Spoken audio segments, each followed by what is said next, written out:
Welcome to Living Grounded, where each week we sit down with guests from all walks of life and explore their stories and experiences and faith journeys. How does this Christian life work out in real life? That's the question that we try to address. Today's podcast we titled "On the Edge of Us." It's an intimate and raw and emotional episode that follows the real life journey of Brittany and Adam. Brittany and Adam are a young couple, and their lives were upended after a skiing accident left Adam injured, and then prescribed medication drastically changed his life. What began as kind of a physical recovery spiraled quickly into something darker. They talk about loss of friendships, fear, isolation, and a version of Adam that Brittany and his family barely recognized. They speak honestly. There's some heartbreak involved, some tears, and they talk about their hope in Jesus. This podcast explores the ripple effects of trauma and the complexities of mental health and what it takes for love to survive when everything feels like it's falling apart.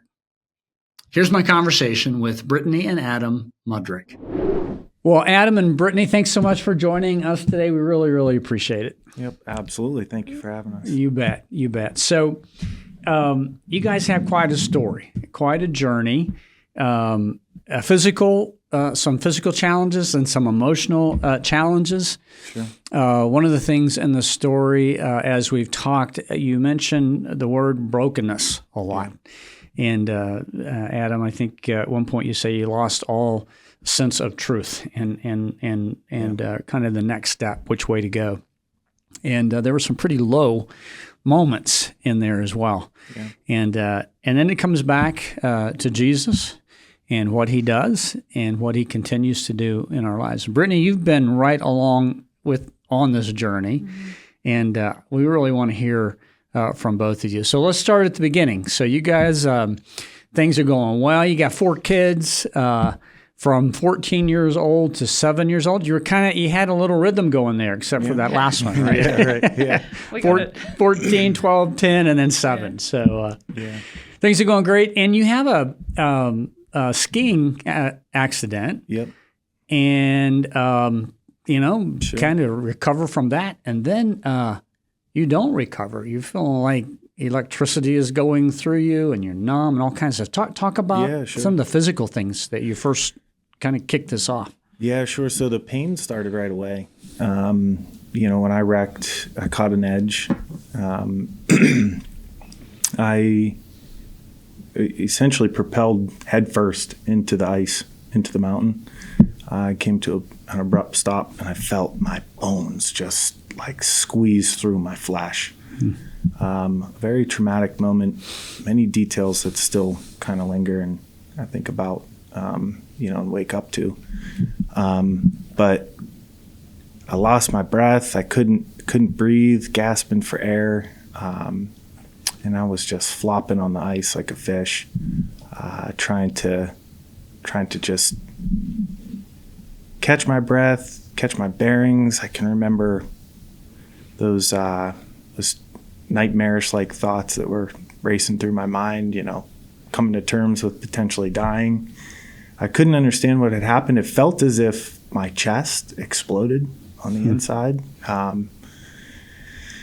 Ski patrol found me and they carted me down the hill and then they took me off to the emergency room. And they gave me 2 doses of fentanyl and, still very unaware of what was going on. I just kind of was sitting in the hospital bed being like, I'm in a lot of pain, but I'm also kind of delirious a little bit. The rush of the meds had kind of really kind of taken away my perspective quite a bit.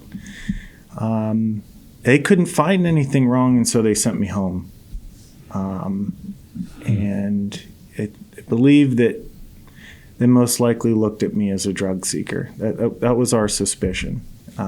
Just the way that they had talked to us and the questions that they had asked and, the type of details they were focusing on. Obviously, I wasn't a drug seeker. We're at a ski resort with friends and family.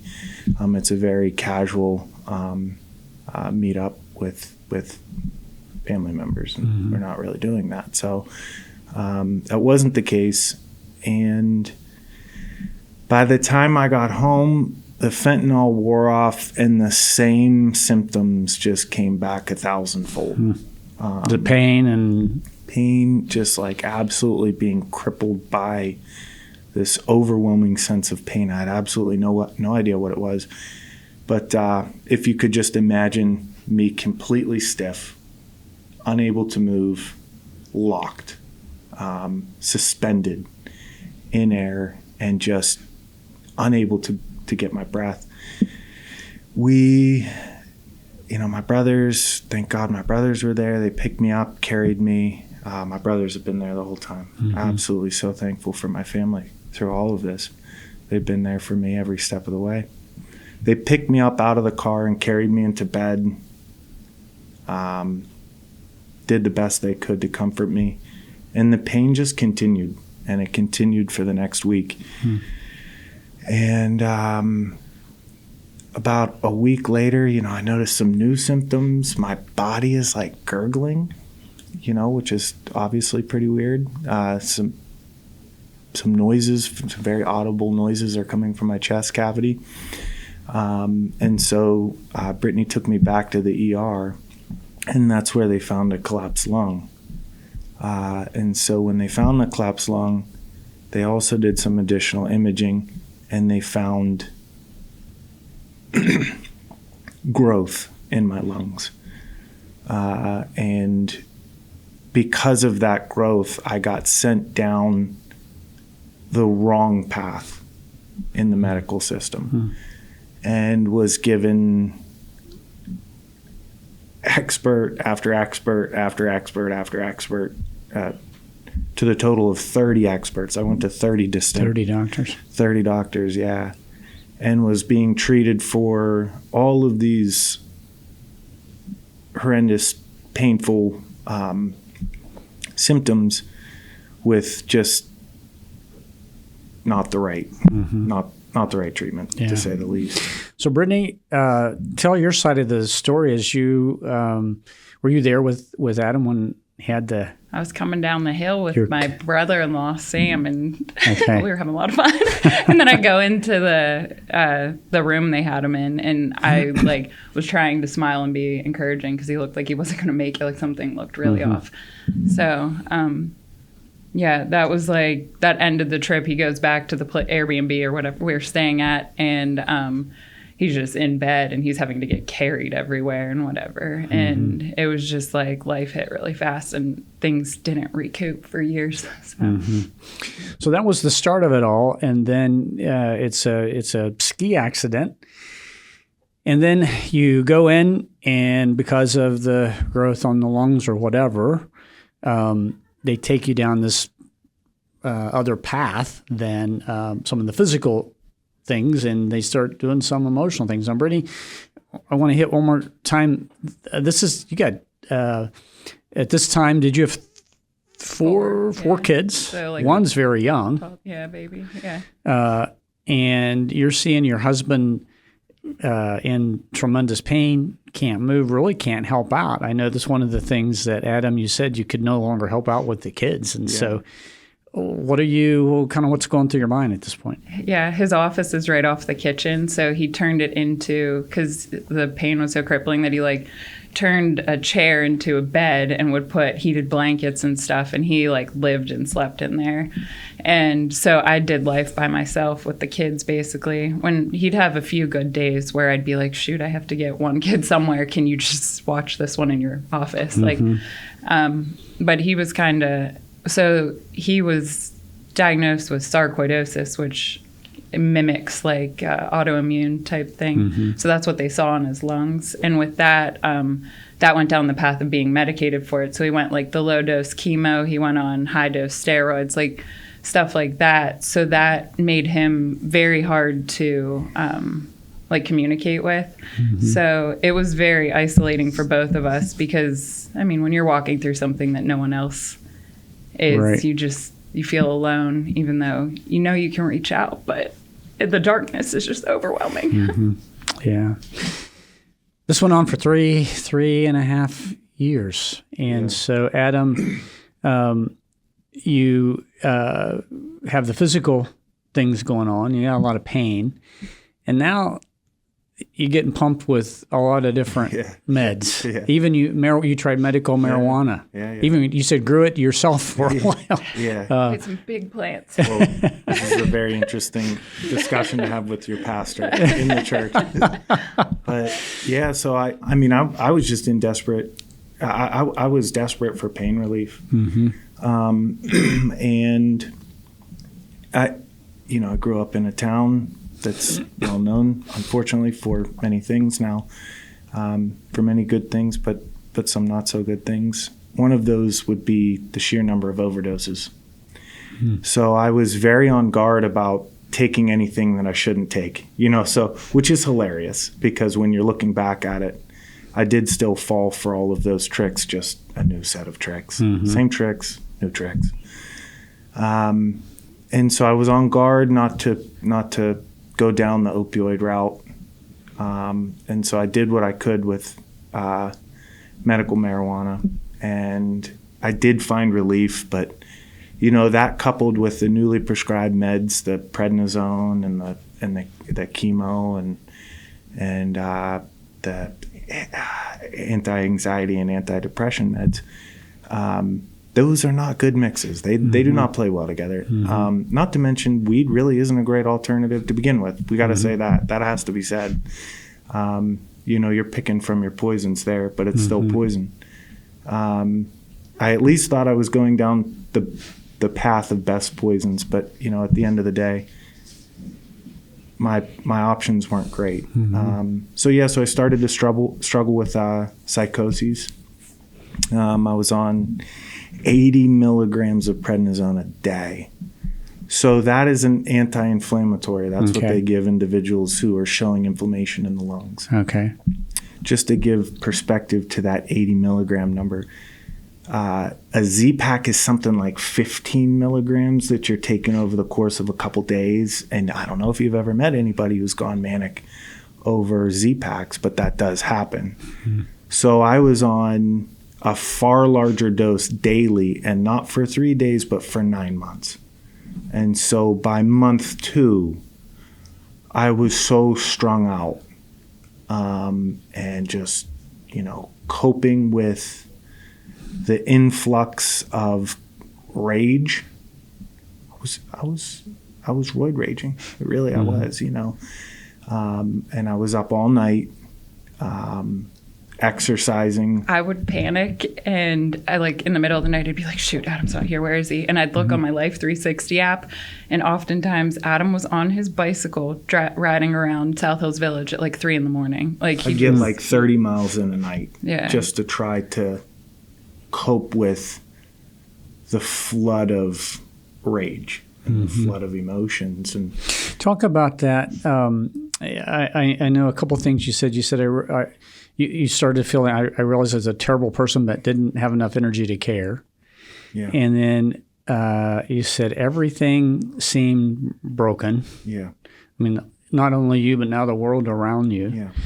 And you talked about being jaded and bitter. Yeah. So here you are, you go on a family ski trip, and then you have an accident. Yeah.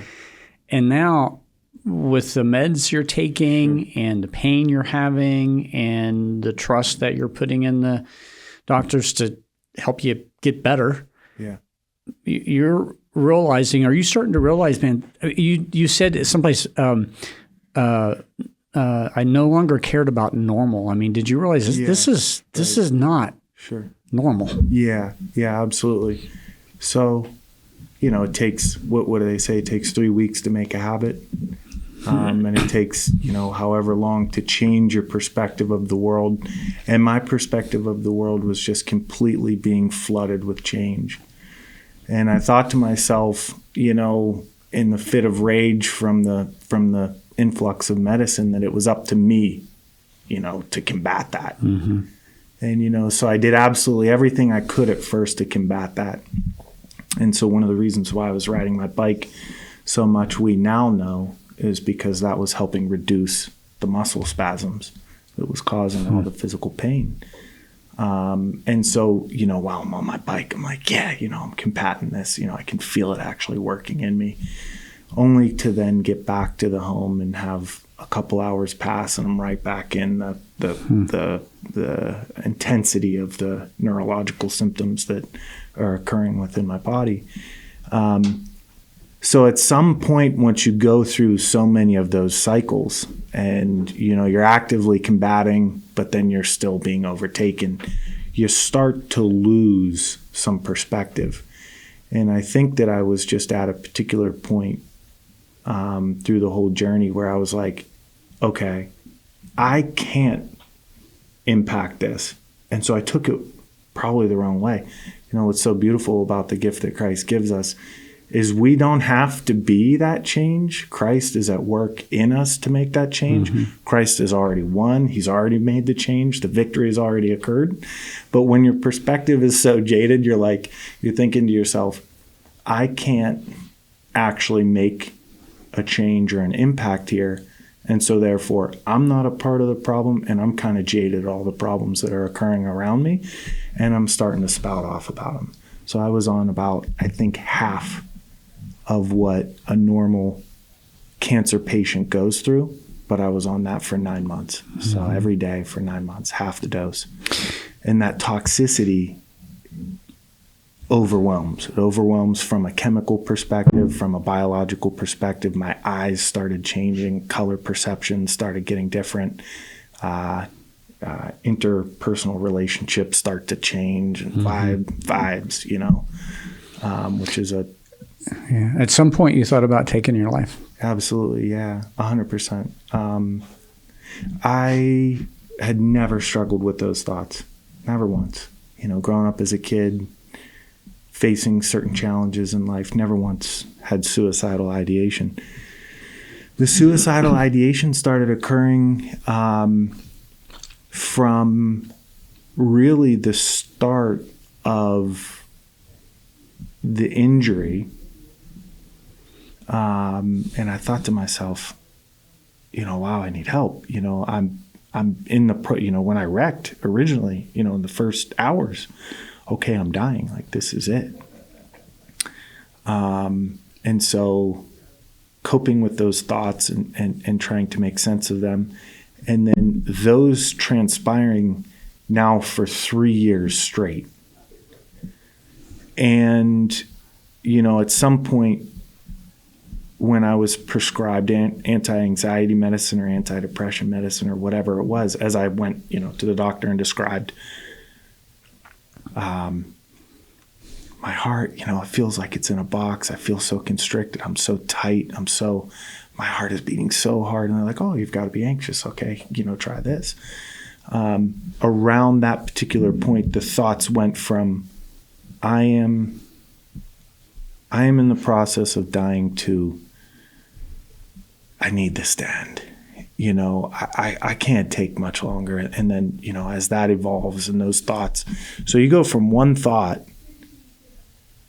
and the emotions tied up in that one thought to another thought, and the emotions tied up in that thought to another thought, and the emotions tied up in that thought. Oh man, that's a beautiful point that I hope people get a chance to hear about my story. The progression of thoughts and their connections through emotions, and how you can go from one place to another. And the final place that I got in the pit of it all was, okay, I can make it to 35. That's just 2 years away. That's just 3 years, 3 years away. At that point, yeah, I'm going to do something about this. I can't go on forever like this. I'm seeing the decay effect that it's having on my family, on my wife, on my kids. Mm-hmm. My kids are getting weird. They're going to listen to this. The facts are the facts. My kids are getting weird. When you're seeing a parent struggle, when you're seeing a parent smoke weed, and you're seeing a parent reflect about the world, and they're toxic and jaded, and they're smoking weed, and they're injured, fortunately, it's really impactful on a little kid's life. So I'm seeing that progression occur, and I get to the point where, I'm suicidal, and I'm starting to hammer out the details, and I'm becoming fascinated with the details because I'm so desperate for the relief. Mm-hmm. And I cycled in that for probably 2 years. I would say it was 2 years of that. Brittany, who is this guy that you're living with? You're Adam's having a hard time just coping with his physical and now emotional and everything going on. It's got to really play havoc on your communication and parenting. You kind of single parent during this time. What's going through your mind as you watch this man you love in such pain? And you kind of feel helpless about it. Yeah, it was really confusing because he'd be searching and searching like online with doctors. There were just no concrete answers. And when we thought we'd figured it out, it was no. And so, I mean, when he was at his darkest, I would leave the kids in the car and go inside the house because I would make sure that they weren't walking into something bad. And that was really tough. His family was such a huge support. But like when someone's that far gone and you're used to this like good man that came from a good home, and when someone that is that far gone, like it's really hard. I started becoming bitter towards him. I started becoming bitter towards the Lord because he was in his search mode too, and so he had outlandish ideas about like I don't know, like the way he would talk about scripture. Like there was an obvious like spiritual warfare going on that was so tangible in our home. Like our home smelled like weed. Like everything was offset. We had rap music in the house, like things that were never like, not that rap music is necessarily that, but like dark music that was rap. And just like nothing that was ever us before. To was change infiltrating everything. Yeah. And so like I got very like I was there for him for a while, and then I was like, I don't know this guy. Like I just started kind of shutting him off emotionally. I was like, you figure it out. Like it was like really heartbreaking. Anything I do alone with the kids and stuff. And we had quite a few friends kind of drop us because he was really weird. Like it was really hard for anyone to understand. And the friends that stuck were like, they were gold. So. Yeah. Brittany, at this point, did you guys have any conversations like saying, okay, Adam, you're not who you used to be. You're not thinking clearly, or maybe you're taking this, whatever, scripture or idea or whatever too far. Did you have those conversations, or after a while, did you just say, I can't, it's not getting through? We did, and it would go in circles, and it was like so out. You got to remember, I'm also roid raging. I've got so much enthusiasm and rage and energy. So you got some crazy ideas and you're passionate about it. And I'm passionate I mean, about he it. screamed at his parents and fought with them. He screamed at my dad. My dad just took it. He was like, okay.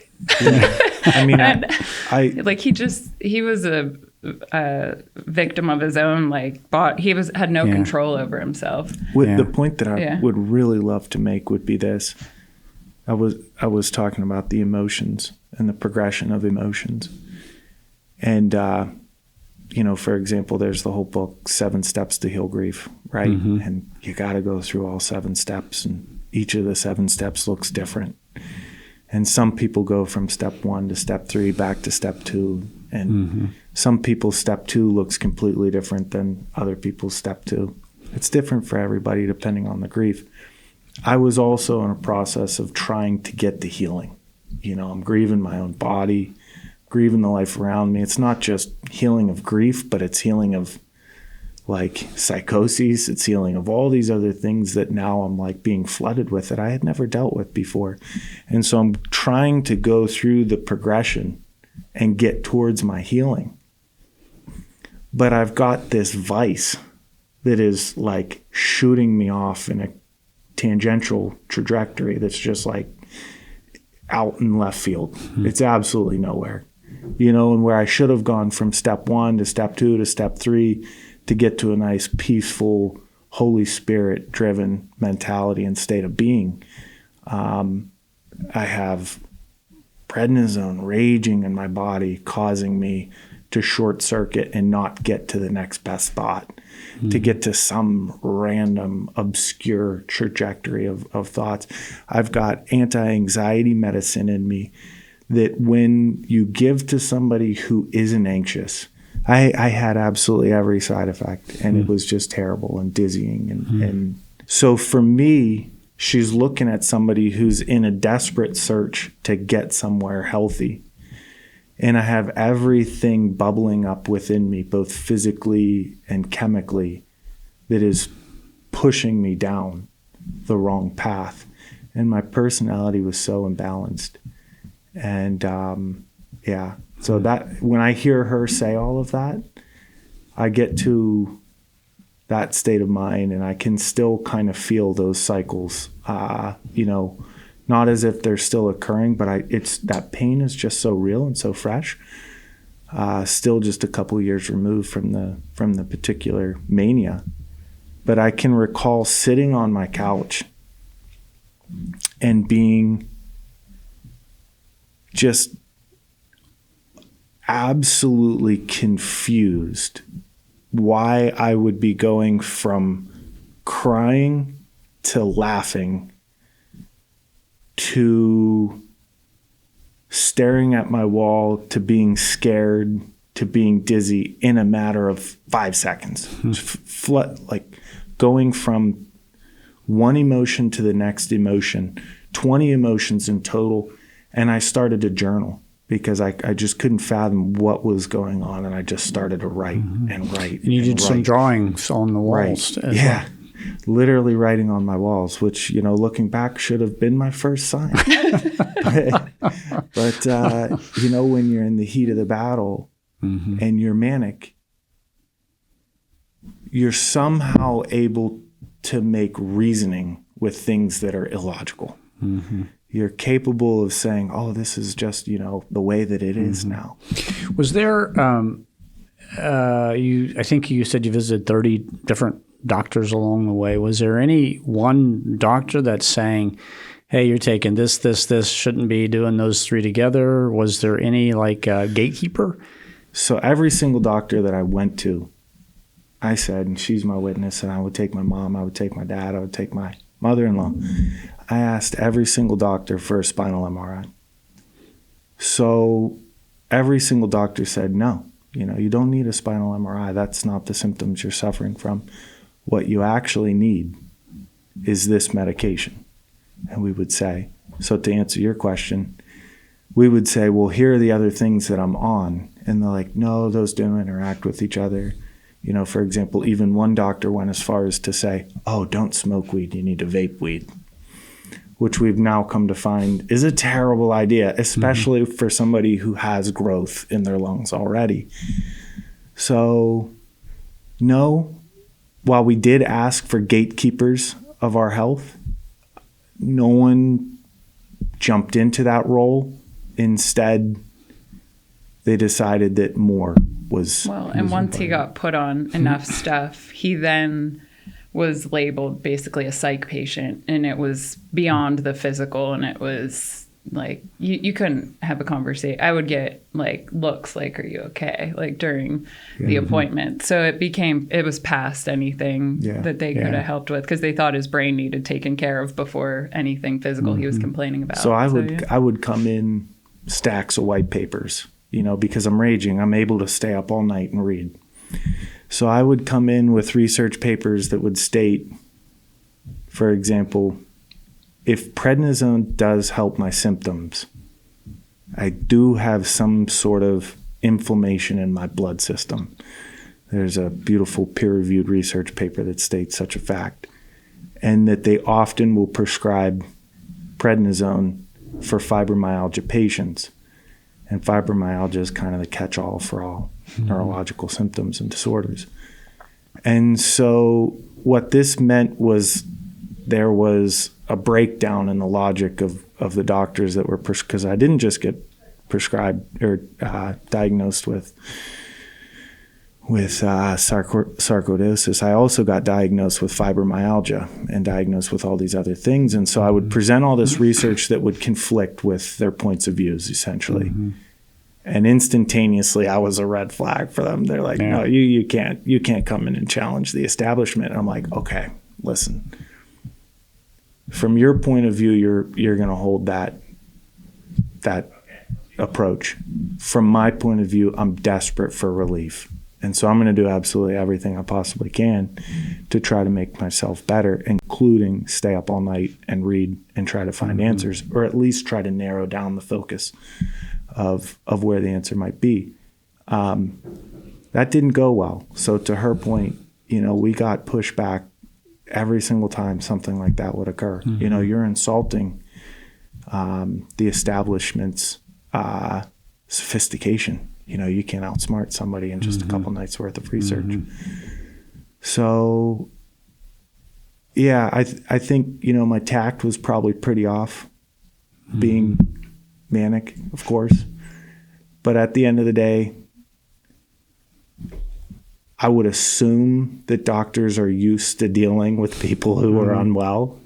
So I don't think that's justifiable to say that my tact was incomplete and inadequate. If anything, at least a red flag to maybe figure out a different route to go here. Yeah. So Yep. So, Brittany, you're going through this. You're emotionally exhausted. You don't know what's going on. You can't really talk. You're getting eye looks from doctors to say, "Are you okay?" So you have an intervention. Your family gets together and says, "Okay, we can't keep doing this. For Adam's sake, for our sake, something's got to give here." So talk about the intervention that you guys had. His brother flew in from Austin, his other one from Ohio, and all the family that lives close. It goes to the chapel, one of the different campuses. But we all sat at the dining room table, and he broke down, like crying and stuff. And he wound up then, there were soft points, and they all wrote letters and said how much they loved him and needed him to get help, and let's try to get him in a facility and stuff. And it turned into, after the softness, then a couple minutes later, it then turned into more screaming or angry comments. He then yelled at me and in front of everyone, and I said, "I'm done," and I walked away. And so, it was kind of failed mission, but it got him stirring and like thinking about, wow, if my family was really talking in the background this much, like, I would say for me, even just hearing this and going through there's so many emotions. So like the first, now being back in a healthy state of mind, I feel like I'm on this side of the conversation, and the other version of myself is over here. And, we're both talking about him. So I kind of feel like that. But also at the same time, I was in that mindset, and I know what that mindset feels like. And I was there, and man, I feel so bad for that guy. And I feel so bad for the people who are there, currently there. And, as she describes it, I just can't help but get stuck in between psychoanalyzing myself from the outsider's perspective, but also very much feeling compassionate for myself who was in that position and all the other people who are still stuck there. There's and there are a lot of people spots stuck there. Of like the story that we butt heads still because our For sure. realities were so different. For sure. And I'm like, I can't go there. And like, we'll talk later. Like, it's just, some are so raw. And after 2 or 3 years now from that, still really hard. Sure. Yeah, it still is. And our marriage has never been better since that. I feel like it's one of those beauty from ashes stories. But he had a spinal fusion in June of 2020 because they found after the spinal MRI that it was a severely herniated disc, and that's what was the root of every other issue. All the pain. So he never needed any of the other stuff. Oh, man. And the healing began there. Yeah. So you get the MRI, and then it's right around COVID. I think your first surgery got canceled because of COVID. Yeah. But you had the surgery, and like, was that instantaneous? That you? Yeah. So Can we go chronological? I want to go chronological. So we have the intervention. And I basically suck it up and go to a doctor who can prescribe more psychotic medicine. And I'm there, and she classifies me as bipolar. And I'm like, wow, I have a bipolar, very good friend. Love the guy. Absolutely amazing guy. And I'm thinking, I've been through his pit. My pit looks a lot like that pit right now. So, yeah, I can see why she would say that, but also I'm not about to take another med. So I just waited on it. And then it was some random day that I was driving down the highway, and I'm like, man, the sky looks absolutely beautiful today. I can see the sun. I'm like, what's going on? And I pause, and I'm like, time out. It's a gray day in Pittsburgh. Why am I thinking these thoughts? It's absolutely terrible outside. There's no sun. And, I'm like, I must have eaten something different, because, I'm in constant search mode. Mm-hmm. I ate something different. I did not eat anything different. I forgot my meds. I forgot at that point they switched me to a new antipsychotic. And they switched me from, this and that to another one, and I forgot it all. So I had a day of mental clarity, and that's when I realized, okay, yeah, so I am falling for some of these tricks that I thought I was safeguarding myself on.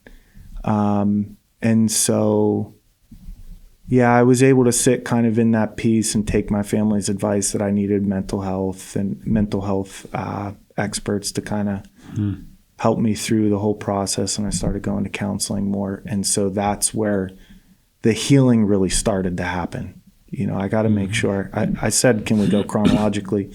Because it really happened there. It was after the brutal pain of the intervention, and then seeing that, I really needed to focus deeper on my mental health. And that was the real change for me when I started to narrow down on my mental health and figure out what I needed to focus on, was just giving it up and giving it all to God. And realizing that something is occurring within my own body that I can't quite get a hold of and I can't quite make sense of, but just laying it at the feet of Jesus and being like, I'm not going to get the answers I need from the medical system. Oh, and that was a great lesson to learn. I wouldn't trade that for anything. I wouldn't trade that for anything. That the only answers that I can get are going to come from simply this: denying myself and giving it all to God. And what a beautiful moment for me to get to.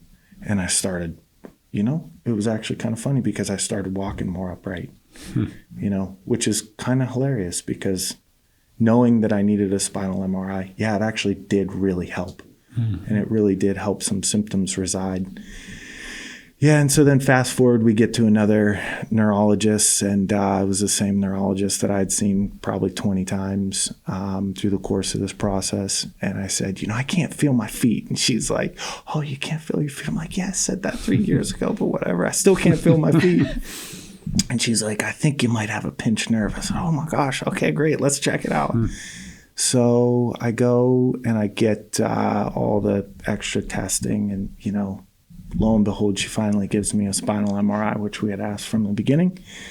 And so I had a severely herniated disc. She called me on the phone. She said, don't move a muscle, call 911.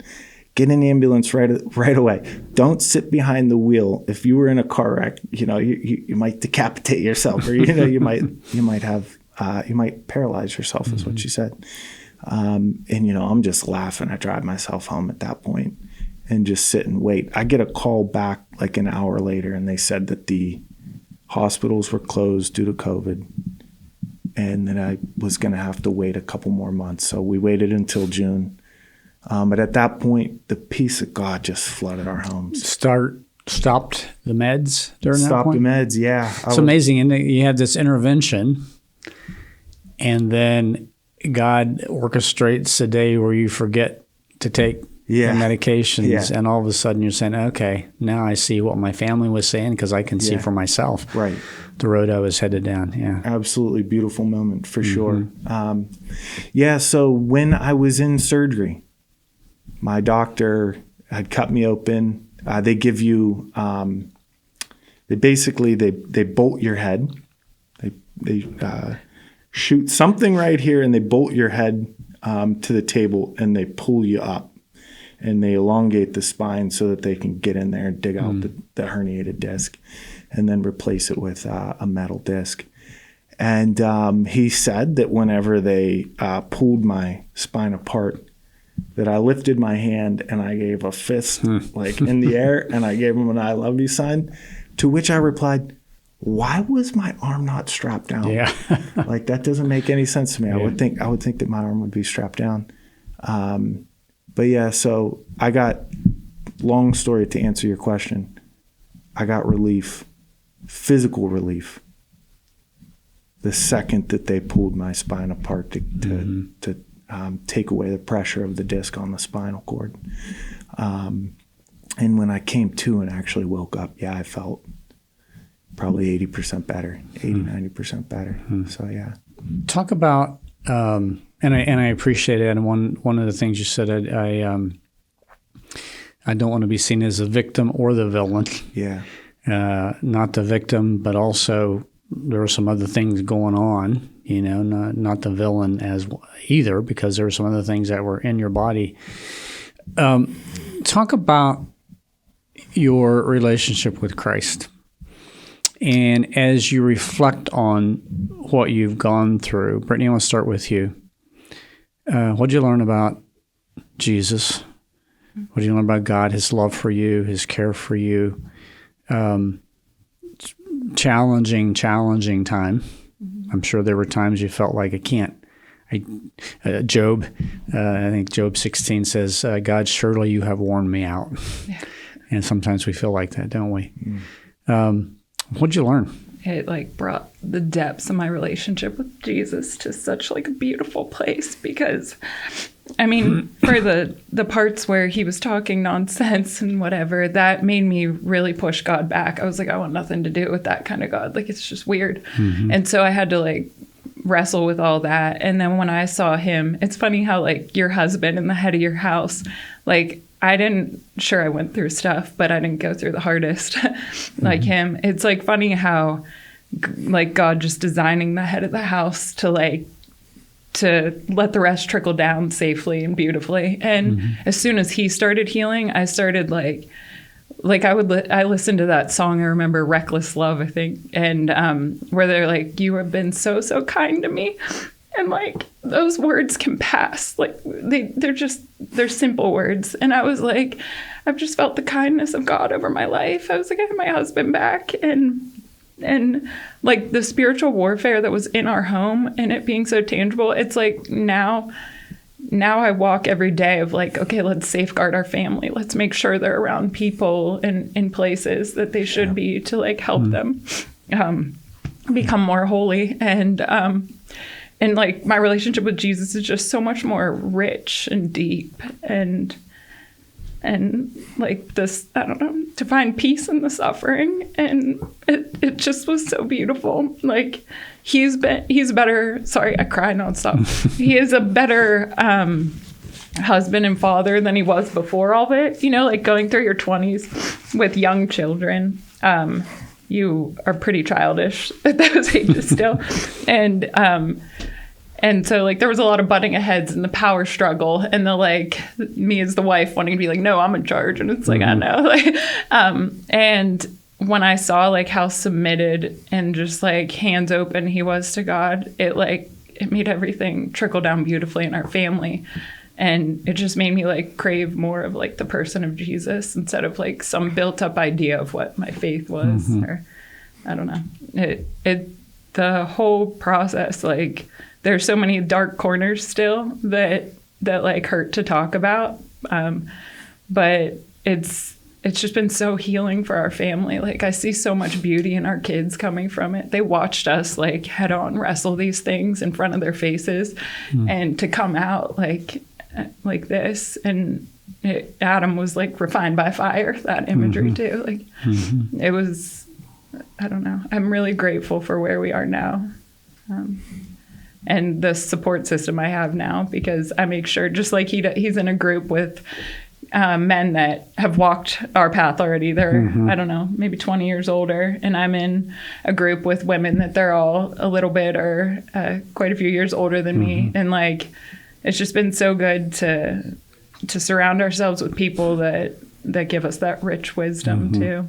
You mentioned some of those friends earlier. Those are godly men who care for you and love you. And there is something about it, being with someone who has been there. I think when a lot of times in a small group or a men's group, when it's all the same age, you talk about the same issues. You commiserate, right? But when someone's been on that road, they can empathize and say, hey, here's what we did that worked, or here's what we did that didn't work. And that's so good. Hey, I'm going to ask you a question. I want to ask you the same question I asked Brittany about your relationship to the Lord, but I want to go back. So I'm meeting with a guy, and sometimes as Christians we can say things in their truth, but we get used to saying those things, and then a person who may not be as far down the road, they say, yeah, I hear you say that, but how do you do that? So met with this young guy, great young guy, and he said, look, my best friend was just killed in a car crash. I had another friend who died, and he said, I got some physical things, and next week I'm going into surgery. And he said, I read this passage, cast all your cares upon him because he cares for you. And then he said, how do you do that? How do you do that? I heard you say you came to the point when you surrendered and you gave it all to Christ. And you, no doubt you did that. But talk to that person who heard you say that and said, man, I want to do that. Maybe I don't have the drugs going on in my head that's confusing everything, but I got an issue. I got a challenge. I want to surrender it to Christ. So give some practical advice. How do you cast your cares on him? Okay. Well, the first big point to make would be all pain is relative. So whatever pain I've gone through is completely different than whatever pain that individual is going through. So I got to make sure that I say that, because I can't necessarily act as if I'm all knowing, Right. I know what this guy is going through. Like, he's probably going through, those 7 steps of grief, but he can't get over one step and he can't get over another. And I happen to be really well at step 2, but not great at step 6. So, I just say to him that, there was some beauty, right, that came out of Christ's struggle. Is that not true? When Christ died upon the cross and he bore the weight of all of our sins, he didn't have to do that. He certainly didn't, but he did. And he took an absolute brutal, torturing death to make such a beautiful statement. And it was out of that struggle that the blessing came. There was for whatever reason, I didn't design the universe. I have no idea why this is the way that it is, but I can testify to it in my own life. That out of that struggle, when you're pointing your perspective towards the cross, there's a beautiful blessing waiting for you at the other side. And it's not always as picture perfect as we had hoped. You still might come out with scars. You might still see a loved one pass. But there's still such a more rich spiritual blessing that comes from that struggle. And when through the course of that struggle, or even after the struggle, you repurpose and refocus the perspective and reflections that you have on that struggle back to the cross. So I would say to that young man, first off, I feel terrible for you. Honestly, no one when they're going through the pain can really, truly, ultimately be comforted. It's almost impossible to be comforted when you're going through trauma, when you're going through all of these emotions. But just having others who have already gone through it and counseling you through it and giving you rich perspective of what it might look like seeing the blessing after is really beautiful. And he might not have me to be able to do that for him, but you know who he does? He has Jesus Christ. Mm-hmm. And he does say it in the Word. He really does say it. There's a scripture in there, I think it's somewhere in Acts. It talks about he's capable of comforting us because he's been through it. Paul says something along the lines of he's the best comforter because he's taken it all on for us. Mm-hmm. And so when you really, truly do give it all up to him and you live out that follow him approach and you really, truly live out the picking up of your own cross and taking your burdens wherever he says to go with them, the blessing can actually transpire. So I would say to him, hold on, read the Word daily, soak and meditate in it, because the renewing of your mind really can happen. And when you go from one emotion to the next emotion to the next emotion, when you're steeped in the Word, he's going to teach you to be humble. He's going to teach you to be peaceful. He's going to teach you to be joyful. And watch yourself go through those 7 steps or 10 steps or 20 steps or whatever they are to get to the ultimate healing that you need. But reading the Word is going to fast track that personal growth and get you closer to where you want to be, looking at the blessing, being on the other side of the pain. Mm-hmm. When you were talking about your surgery and you showed me some pictures of the surgery and the scars, you know, when we go through challenges of life, whether they're marriage issues, with kids, physical issues, we have scars. And a buddy of mine in high school, we always used to compare each other's scars. That was a cool thing. So yeah, he got this playing football, and I got this one when someone cleated me at second base. And so my scar's bigger than your scar type thing. Yeah. Sometimes as guys, we're proud of our scars. As you guys think of the scars that you have, like you say, Brittany, you're very open to say there's still some places we haven't worked all the way through, some dark places that I have a hard time going back. I just can't go there right now. Mm-hmm. Adam, some of the things that you went through, how do you believe God's using those scars? He never wastes our time. Yeah.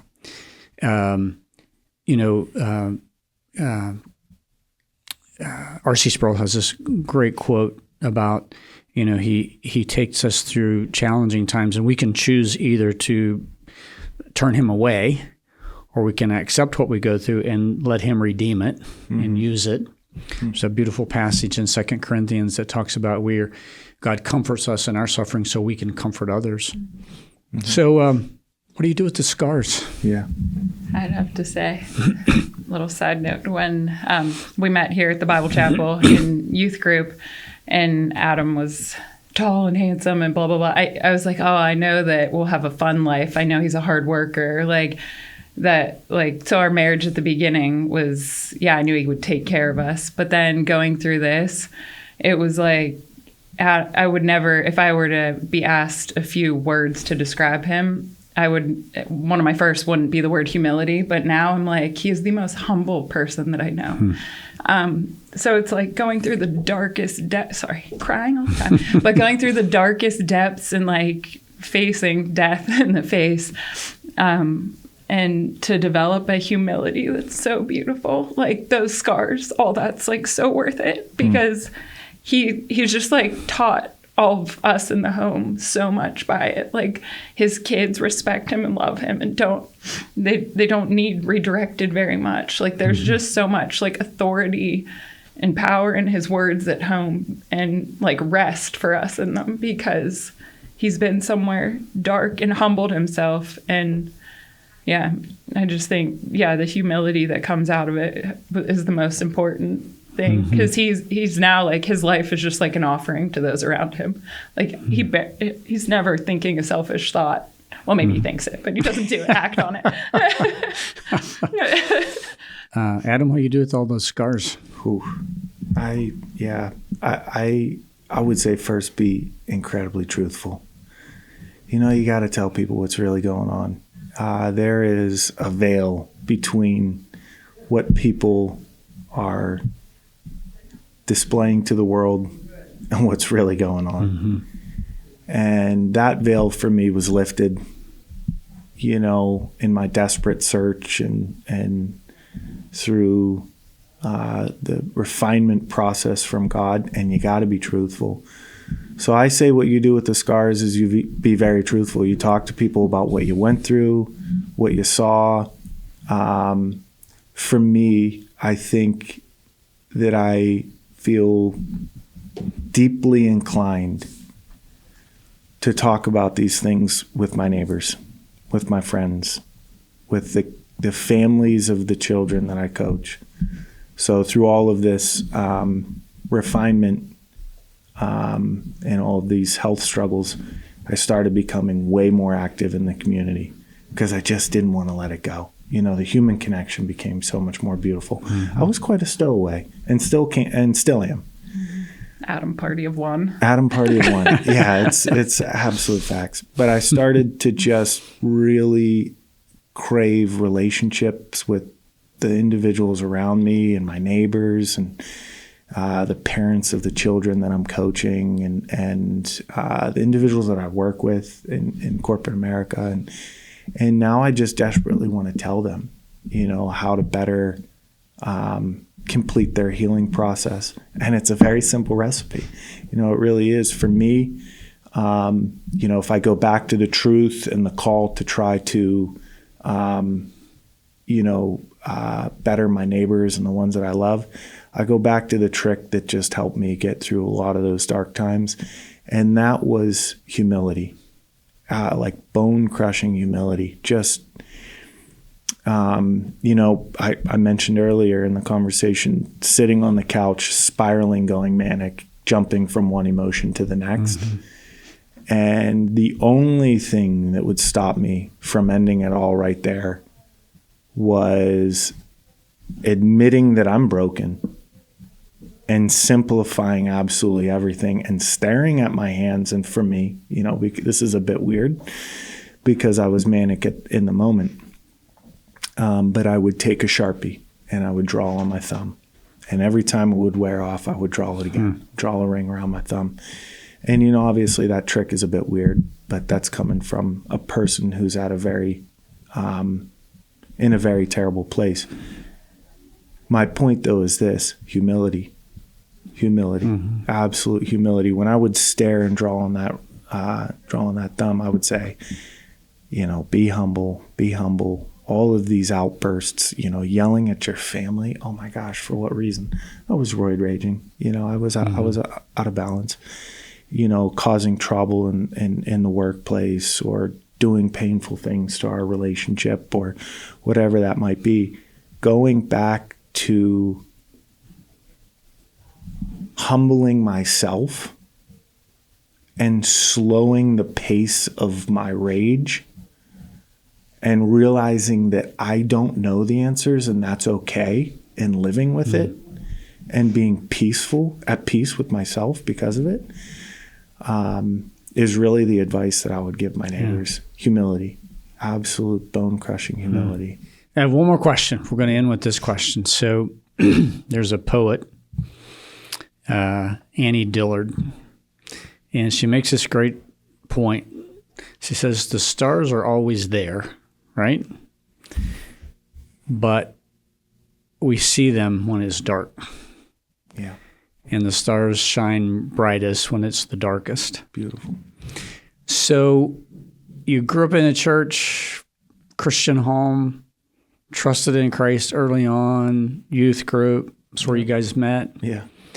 You knew about Jesus. Yep. But how did he, looking back, how did he shine brightest in the darkness? And sure. maybe another way to ask the question is, what did you learn about Jesus that you would say, I don't think I ever would have learned that I ever would have known that, ever would have experienced that had I not gone through this really, really dark time. A good father disciplines his son. Yeah, that's one of the beautiful summaries of what I learned.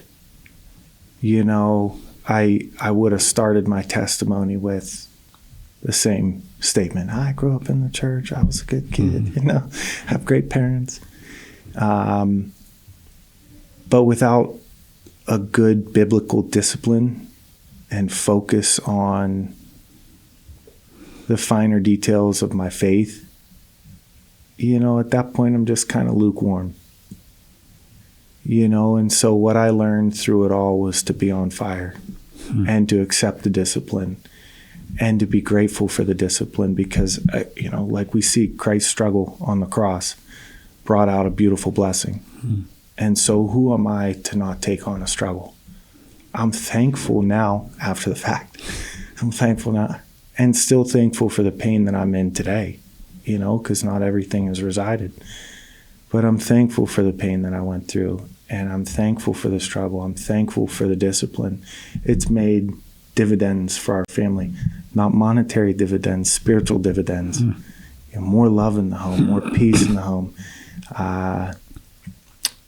sanctity of the family and the bonds that we have and the types of conversations, and everything in the home is in a better place. And I wouldn't trade that for anything.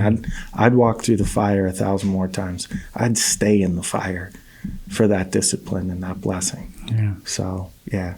Well, God has had you on quite a journey, and He is far from finished with you.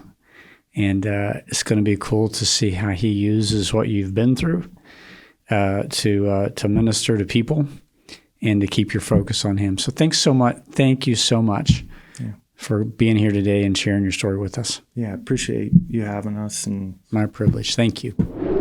We hope Adam and Brittany's journey reminds you that no matter the trials you face, there's always hope, always redemption, always healing through God's love and grace. If you or someone you love is struggling, remember that help is always there within reach. The Heavenly Father is waiting you to cry out to Him.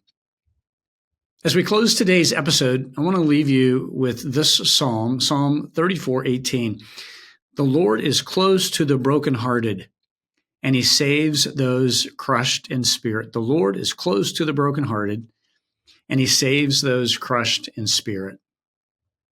If this story has touched you, we invite you to subscribe or share, continue walking with us on this journey. I want to thank our podcast team for making this episode possible. Our executive director is Jen Booth. Ryan Jorgen produces each podcast. Mark James delivers each podcast to you. Laura Crane promotes each episode through social media. Be sure to subscribe to the podcast on your favorite podcast platform and hit like. That simple tap on the screen will help us deliver this message to more and more people. Thanks so much for joining us on Living Grounded.